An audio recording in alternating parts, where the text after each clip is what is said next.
Eu acredito que você já ouviu alguém dizer isso, que o poder não corrompe. Quando aparece a corrupção de alguém que assumiu um alto cargo, um cargo poderoso, apenas ele está manifestando aquilo que ele já tinha, carregava, o que ele já era, corrompido. Você já ouviu falar disso? Será que isso tem base na Bíblia? É o que nós vamos ver. Com apenas um exemplo bíblico, eu mostro que isso nem sempre é verdade, que o poder corrompe sim. É o caso do rei Saul, conhecido de todos. Me mostrem algum ato de corrupção de Saul antes de subir ao trono, ou mesmo alguma indicação de que ele era corrupto, ou mesmo que tinha alguma inclinação à corrupção. Não há nenhuma. E se formos ver registros de suas ações na Bíblia, veremos algumas boas virtudes em Saul, até antes de ser coroado, até pouco tempo após sua coroação. E veja o que o profeta Samuel diz dele. Acompanhe comigo esse texto. Então disse Samuel a todo o povo: Vedes a quem o Senhor escolheu, pois em todo o povo não há nenhum semelhante a ele. Então todo o povo rompeu em gritos, exclamando: Viva o rei! E veja que primeiro a Bíblia diz que Deus o escolheu Saul. Depois que não havia ninguém semelhante a ele em Israel.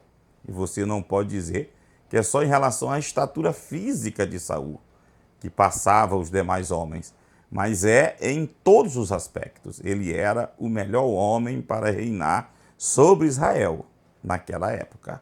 Voltando à questão da corrupção, ele não era corrupto antes de assumir o trono.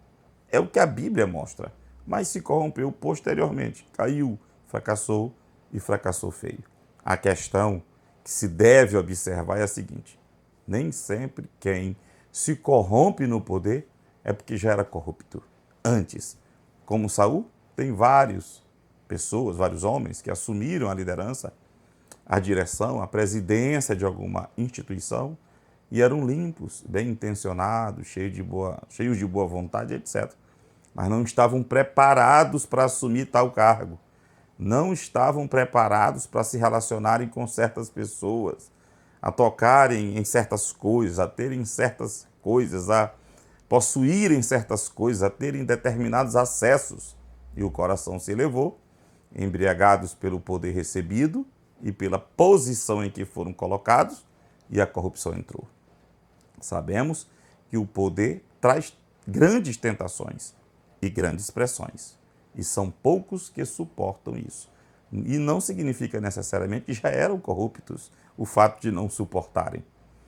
Voltando à questão de Saul, ele era o melhor, mas não estava preparado.